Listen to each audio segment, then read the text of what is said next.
கர்மா, கர்ம பலன் ஒன்லி பெண்களுக்கு மட்டும் இந்த பதிவு. சிறு வயசு முதல் வயதான தோற்றம் வரை, அதாவது 5 வயது முதல் 80 வயது வரை, ஒரு வயசுலையும் ஒரு 5 வருஷம் 10 வருஷத்துலயும் உங்க வாழ்க்கையில நீங்க படக்கூடிய இடையூறல், இன்னல்கள், கஷ்டம், நஷ்டம், எந்த வயசுல யோகங்கள் வரும், எந்த வயசுல கண்டங்கள் வரும், எந்த வயசுல கர்மா, அதாவது உங்களுக்கு தொந்தரவு தொலைகள் பண்றாங்க, அதோடைய வீரியத்தினால உங்களுக்கு உடம்புல உடல் உபாதைகள் எந்த வயசுல வருது அப்படின்னு கேட்கிறத பெண்களுடைய வாழ்க்கை ரகசியம் சொல்லலாம், வாழ்க்கை தத்துவம் கூட சொல்லலாம். பெண்களுக்கு உண்டான கர்மா, மேச ராசி நம்பர் 1 ராசி, ஒரு நெருப்பு ராசின்னு சொல்லலாம், ஒரு கோபத்துக்கு அதிபதியான ஒரு ராசின்னு சொல்லலாம், ஆண் ராசி கூட சொல்லலாம். எந்த ஒரு பெண்ணும் மேச ராசியில பிறந்தவங்க எல்லாருமே ஆணின் தன்மையில முன் உதாரணமான ஒரு கோபத்தை குணமுள்ள ஒரு பெண்ணா தான் இருப்பீங்க. இந்த முதுகுத்தண்டு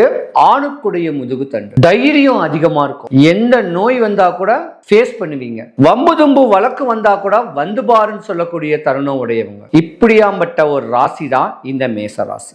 இந்த மேசராசியுடைய பெண்களுடைய குணாதிசைகள் எப்படி இருக்கும்னா, பழி வாங்கக்கூடிய எண்ணங்கள் ஒளிஞ்சிருக்கும். மேசராசிக்கார பெண்ணை தொட்டிங்கன்னா அவங்க பண்ணக்கூடிய அந்த சாபம், அவங்க வாக்கு பழிச்சிடும். ஒரு 23, 25 வயசு வரைக்கும் சுகபோகமான ஒரு வாழ்க்கை, எல்லா வளமும் எல்லாமே கிடைச்சி ஒரு அற்புதமான தாய் தகப்பனோட அனுசரணையான ஒரு வாழ்க்கை அமையும். 31 வயசு ஒரு கணக்குக்கு தன்னுடைய தகப்பனை விட்டு விலகிருப்பீங்க.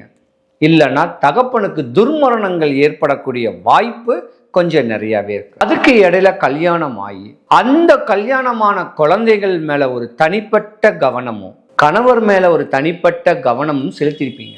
இப்படி ஒரு வாழ்க்கை நல்லா ஓடிக்கிட்டு இருக்கும்போது மேச ராசிக்காரர்களுடைய மாமியாருக்கும் உங்களுக்கும் ஆவாது. உங்களை எப்பயுமே கரைச்சு கொட்டிக்கிட்டு தான் இருப்பாங்க, நீங்க நல்லதே பண்ணாலும். அப்ப அவங்களுடைய சாபம் உங்க மேல பட்டுருதா, உங்களுடைய வளர்ச்சி நீங்க மதிக்க மாட்டுக்கா அப்படிங்கக்கூடிய ஒரு சாபம் மேசராசியான பெண்கள் உங்க மேல பட்டுருது.